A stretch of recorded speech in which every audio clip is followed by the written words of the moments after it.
Hey, what's going on, everybody? It's Awesome TCG Discussions coming at you with a discussion video today regarding just basically like the meta and kind of where I think like all the colors stand.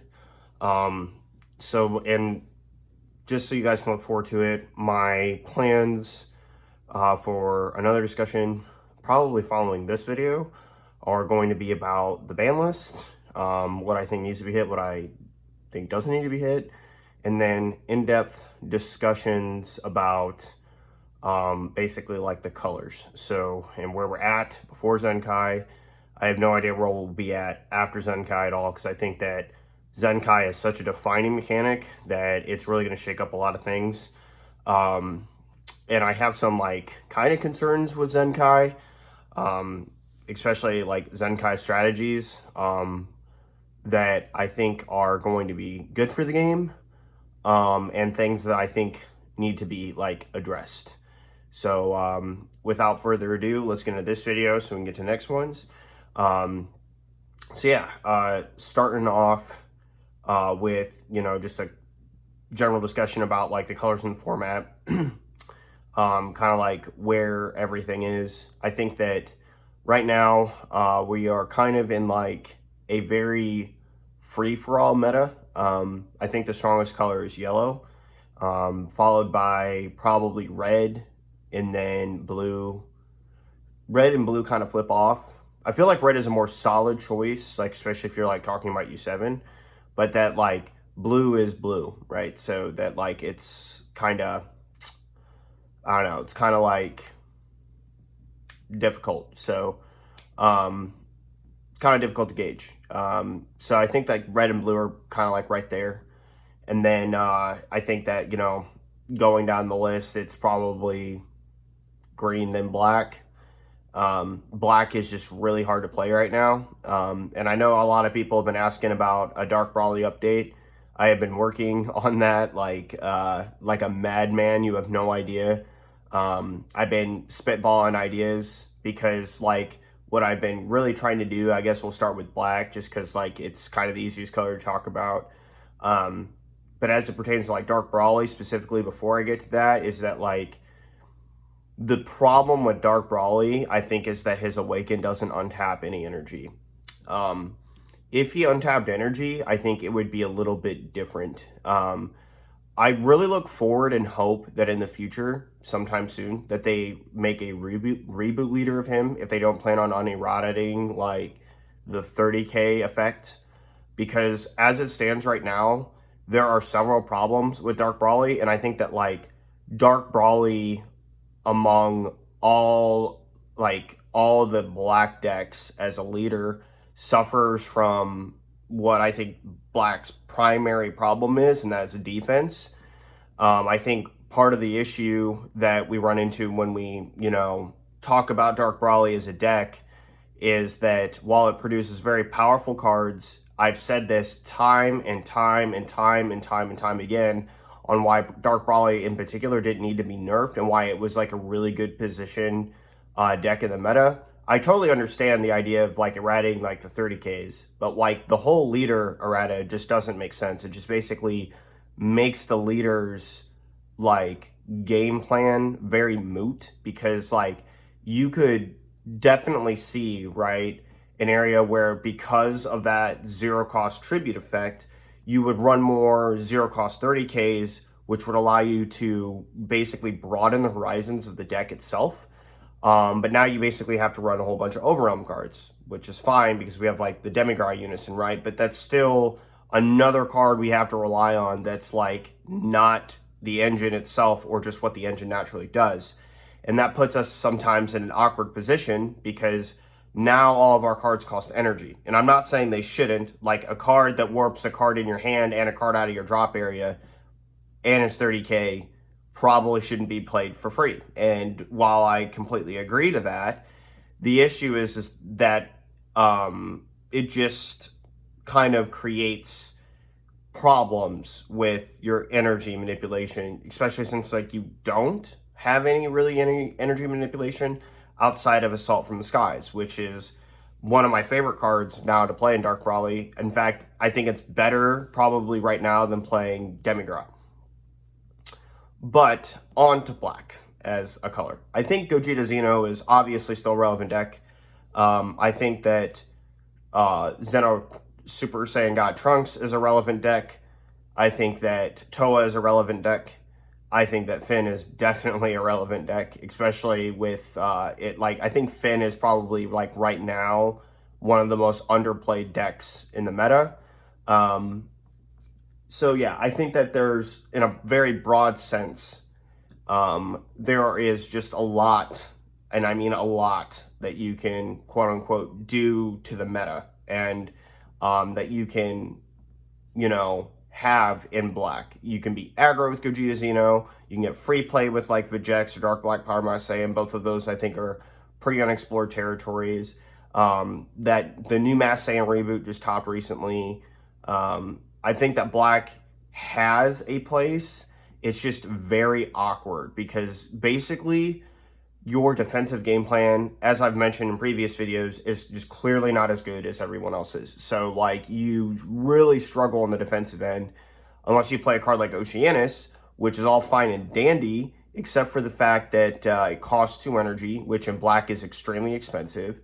And you basically have to forfeit your turn. And if you're forfeiting your turn against decks like yellow, yeah, it feels bad. Like, it just feels bad. When you forfeit your turn against blue, it feels bad. Green, not so much. Red, it's okay. But the thing is like, Dark Brawly wants to overwhelm you. So if it has to step its, like, tempo back to, like, you know, not overwhelm you so it can play a defensive card, it feels bad. And, like, black just doesn't have any good floodgates. I mean, Protector of the People doesn't even really count as a black floodgate because it can be played in any deck. Yeah, Oceanus is, like, awkward. Like, it's a really strong card, but again, it's awkward because you just have that defensive choice, right? Do you Oceanus or not? And you just run into, like, a lot of issues, I think, with black. With the mill strategies, it's all about, like, what did you hit? And so it just feels like awkward always having to ask those questions all the time and be like, yeah, this doesn't feel very good. The other problem with, like, Vegeks is this close, but it can't run Fearless Fusion. Fearless Fusion. If it could run Fearless Fusion, I think Vegeks would be a very relevant deck because we'd have an easy barrier removal, which just basically takes care of Trunks, and we have tons of free play cards that, like, proc Poutine and Trunks at the same time. So I think that, like, black is just in this really weird position. And I know I'm, like, focusing really on Saiyan leaders, but Toa is Toa. Like, it's self-explanatory. Like, if you could get rid of all the tokens, you don't really have to worry about things as much. And it really doesn't do anything for its first few turns. Like, Red Brawly will literally stomp it into the ground. Any other aggro strategy will stomp it on the ground. Yellow's definitely going to stomp it into the ground. And so on and so forth. So, like, it just feels bad. Moving on. You know, we've got green. Green is in a really weird spot right now. So, 2 things. Green's most natural counter is red. When Cell Reboot came out, I thought to myself, this is going to be the most oppressive deck in the game. And I am not seeing Cell top at all. Now, I wonder if this is mainly due to pilot error, because when I play Cell, I feel pretty invincible. I know a lot of people, though, do run into the problem where even though they, like, have, like, their Cell pieces and whatnot, they keep bricking by drawing all the, like, green-yellow cards. And part of one of the reasons why I find some of these, like, Cell players to just not be successful at all is because they're running, like, Android 18 Super Combo. Why? Like, it makes no sense, right? It's clear to me that Great Saiyan Man Vanquisher of Villainy is the best super combo to be running that. And I just don't understand why people don't.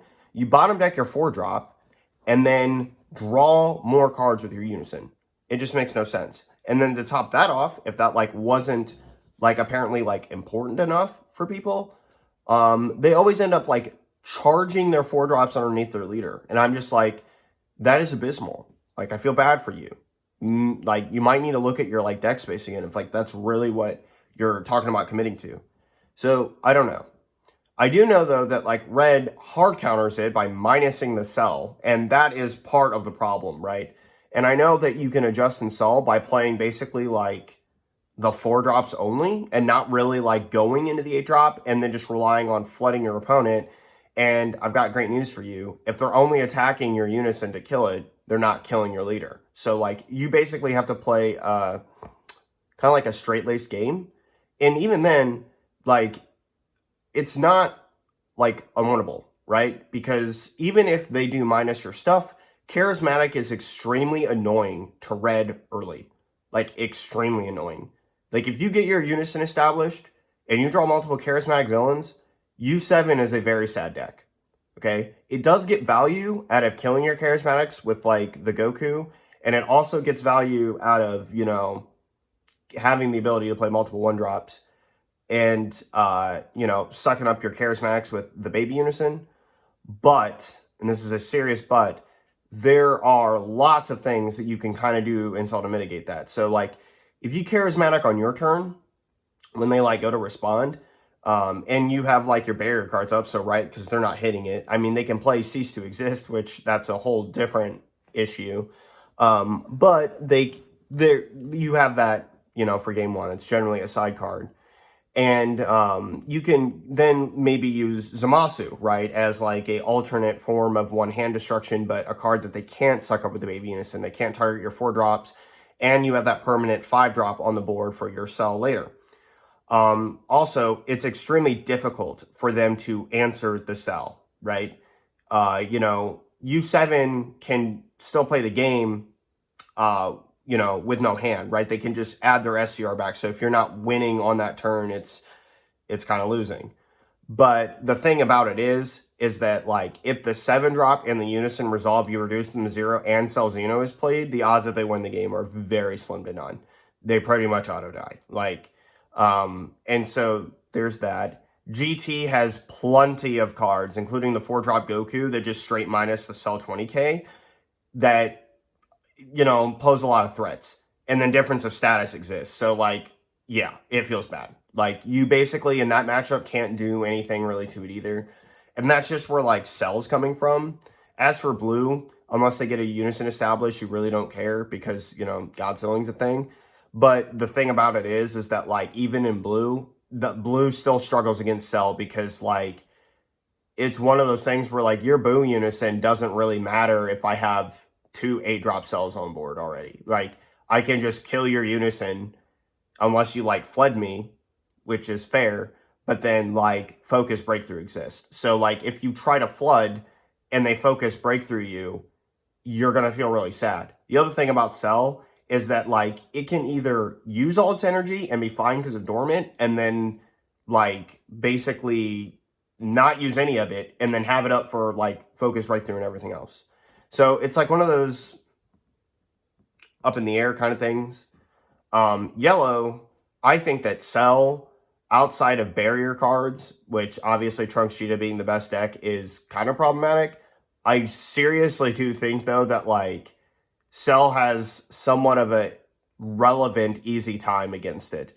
Number one, Vegeta's Final Flash may exist, but it's not easy still KOing all the cards.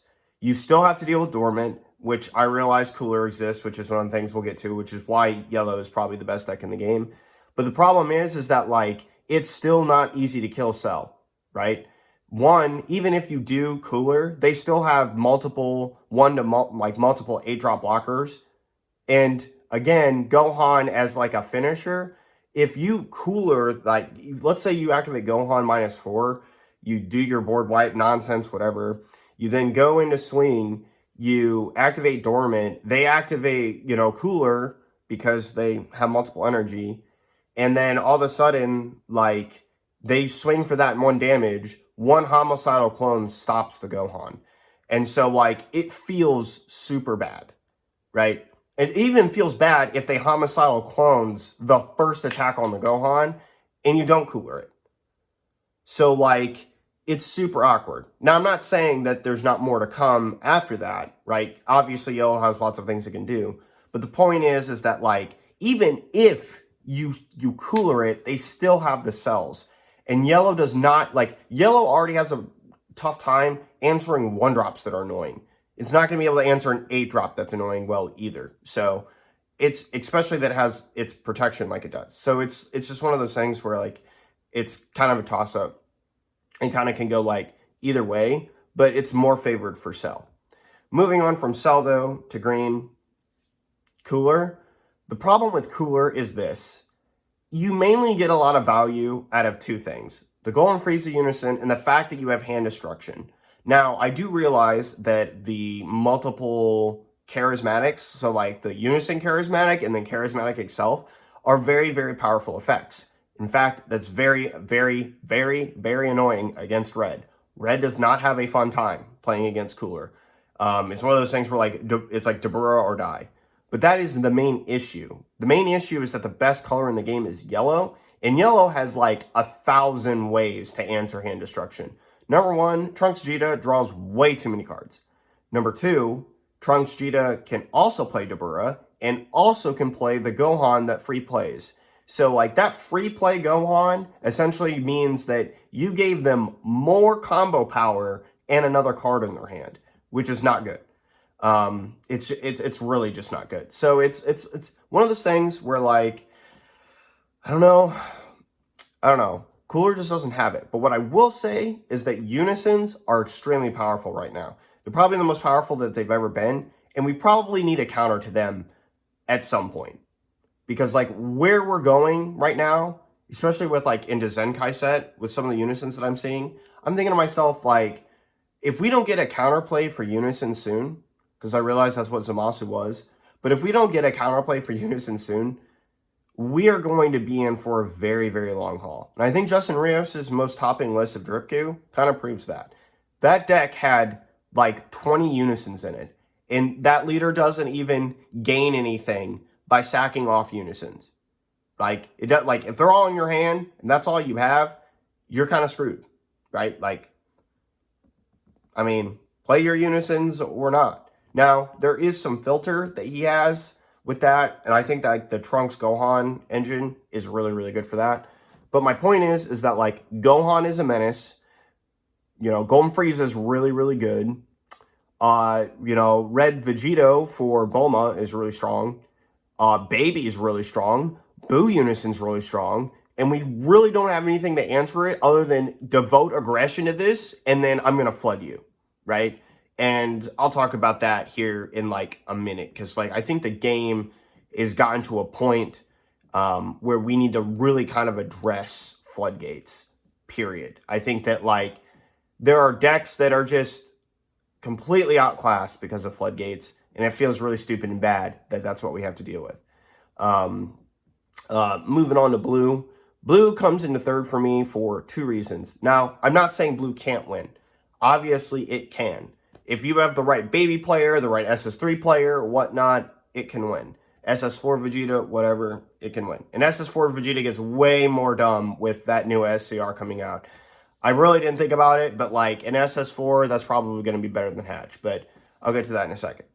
The problem with blue is that it wants to go into a long game. And red basically forces the issue, right? Red basically says, like, U7, GT, you know, Bulma. You know, Bulma's one of those decks that you don't want the game to go long. It doesn't matter, like, what you're doing right now.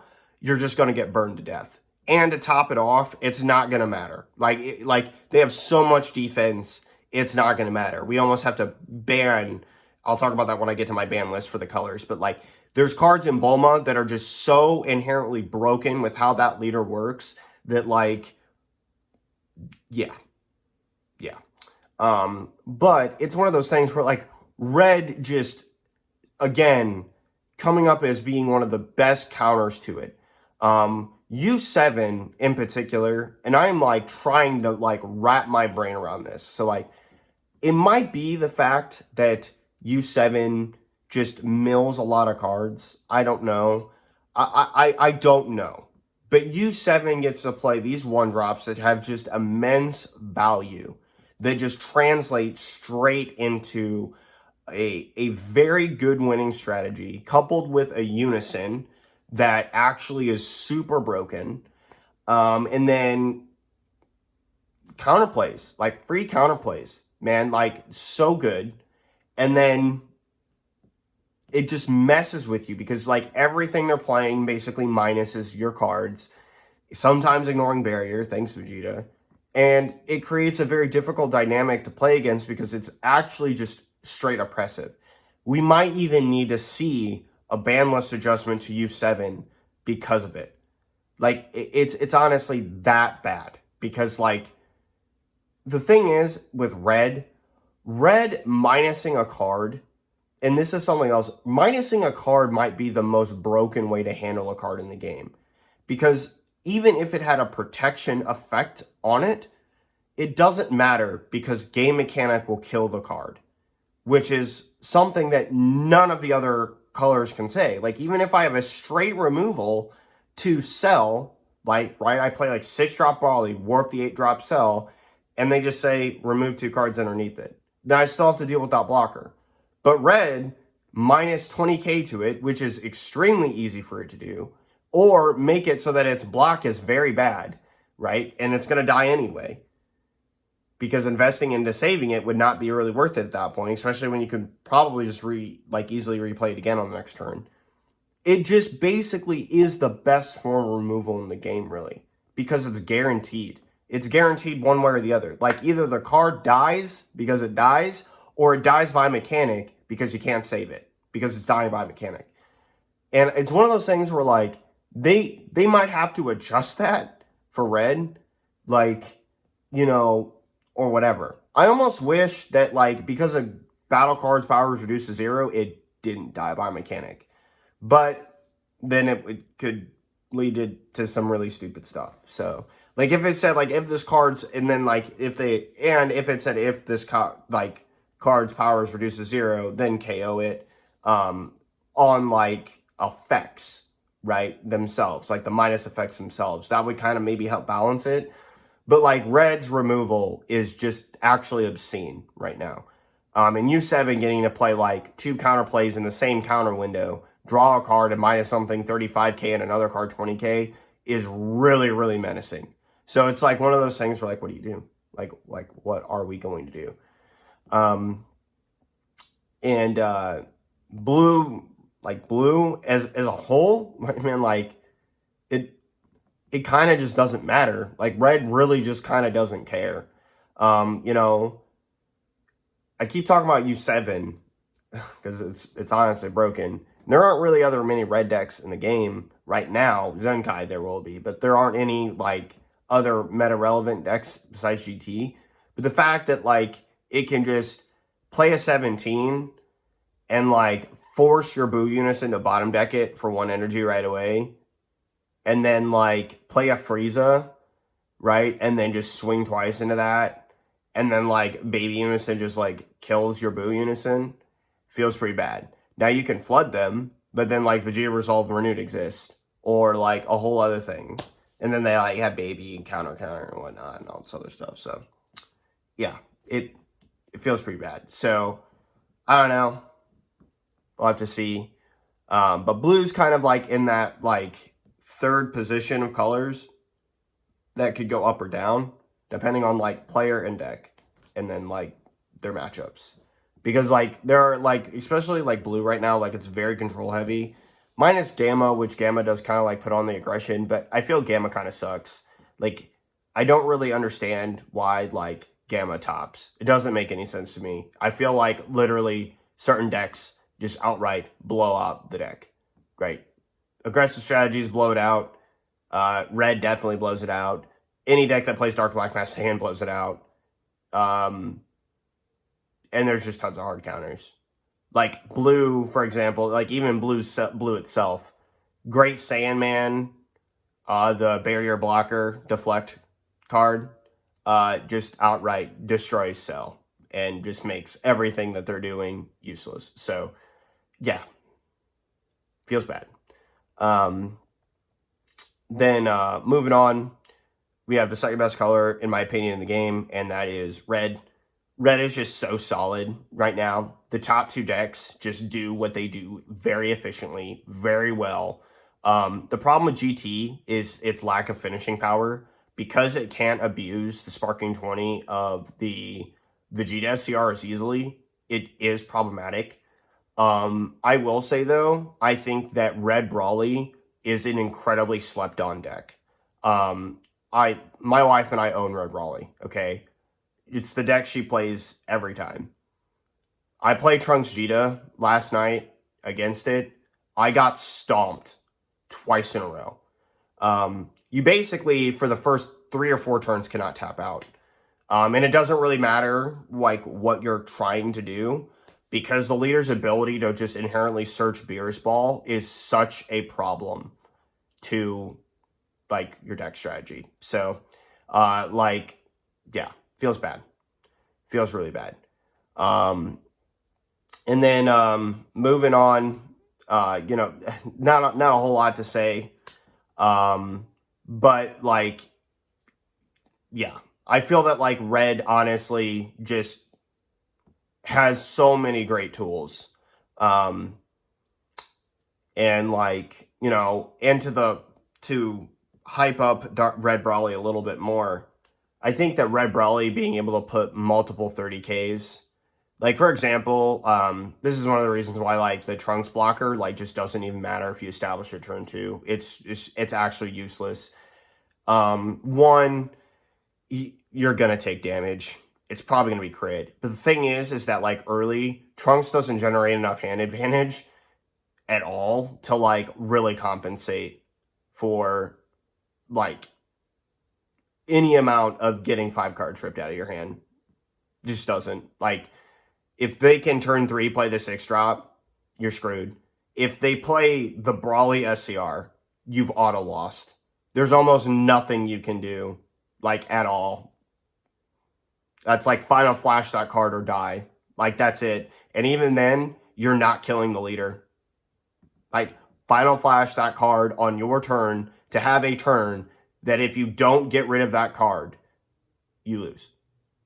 So it's such a strong card against Trunks Vegeta. Like bear in mind, right? As long as that like SCR is on the board, Trunks Vegeta cannot play any 1-drops, which means it's not drawing cards. Which means when you pass that turn after and that permanent to buff the leader 10k is problematic in of itself, because you're not going to outright kill that. If you tap out for like a Unison, for example, they're going to then you have 4 open energy to just basically take all your cards again and have all that. And there's -6 on the Unison, and the pressure just gets absolutely absurd. You basically say, oh, I'm going to Floodgate, but then they have Beerus Ball. So it's like, you ought to lose, right? The other problem with Beerus Ball is that if you go to play the 1-drops, it can hit that. So, like, it feels bad. I think Red Brawly, honestly, is, like, again, just one of those decks. Like, I'm going to take it to locals tonight, and I would not be shocked at all if I got first, right? It doesn't matter what strategy I play against. It just feels that strong against it. Now, I'm not saying it's unbeatable or whatever, but I'm saying a deck that can put on 30k criticals and double strike criticals and multiple crit swings in a turn, and like then buff all of them with like a -6 off Piccolo Unison with like Pan and another Ape, which is another critical double strike card. It gets pretty menacing pretty quickly, right? And to make it even worse, you know, it's just one of those things where like everything that you're saying, you'd think like, oh, well, I have the Trunks blocker. Well, when you swap one time, it triggers Poutine and Trunks at the same time. And guess what? They just swap up again, and they're ripping cards out of your hand. Like, it's so good. Honestly, like, it's one of the decks I think needs to like kind of return to the meta. But I don't know. Either way. And then U7, there's just not enough to say about U7. It's so effective at what it does. It has multiple bombs that are great. It has SS4, the 8-drop. Even though there was a top list from Jordan Markle, I think that's what his name is, the first Nats winner. Yeah. That wasn't even running an 8-drop in it. The list looked overall really solid, but it's mainly just relying on those 1-drops, right? Like, those effective 1-drops. And that's, like, the thing that, like, I'm trying the most with Dark Brawly is to just, Like, we do the same thing, except for all my 1-drops are 30Ks, right? Like, how do I maximize that?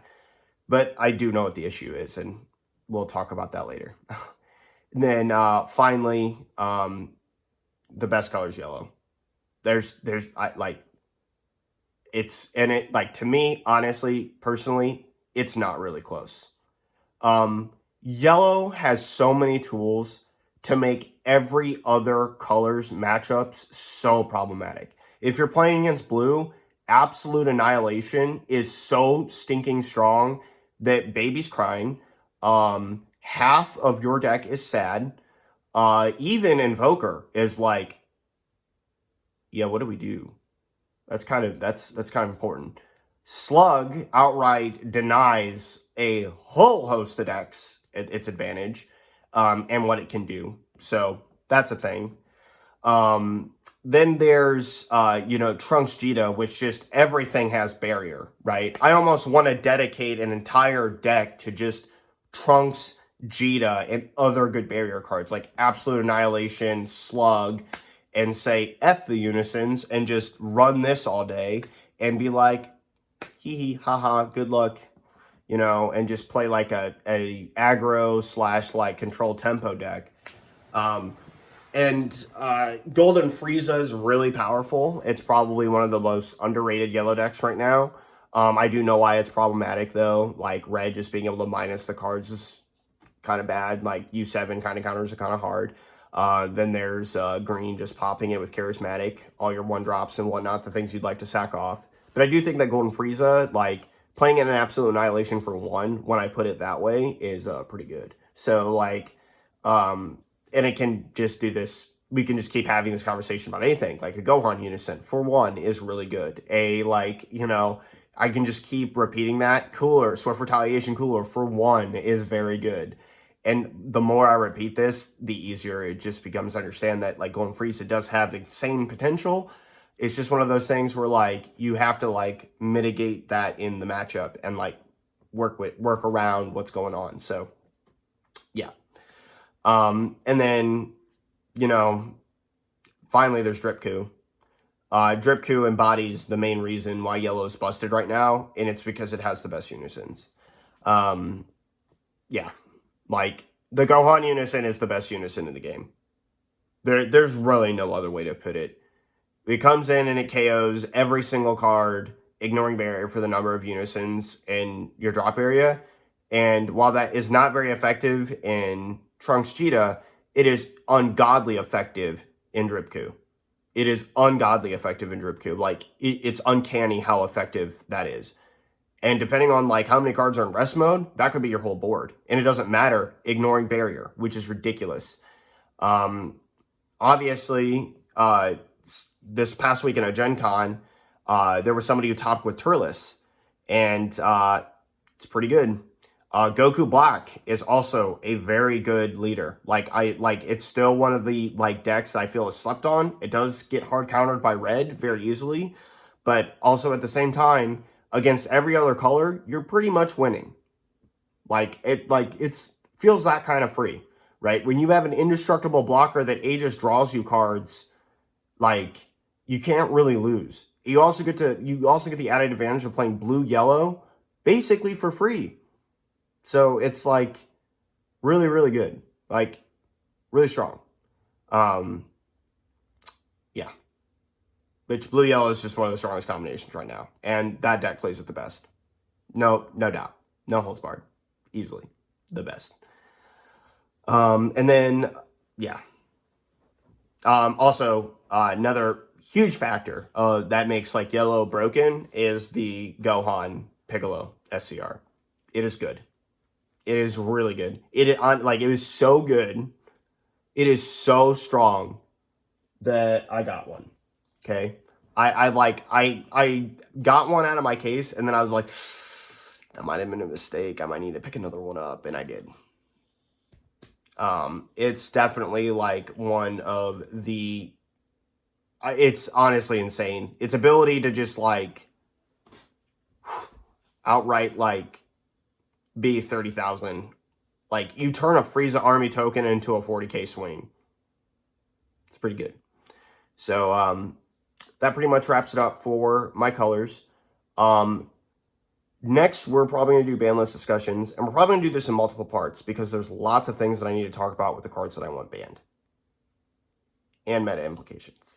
So let me know what you guys think about this down in the comment section down below. I hope you guys enjoy this. I will see you guys next time in the next one. And this is Alex from TCG Discussions signing off. Laters.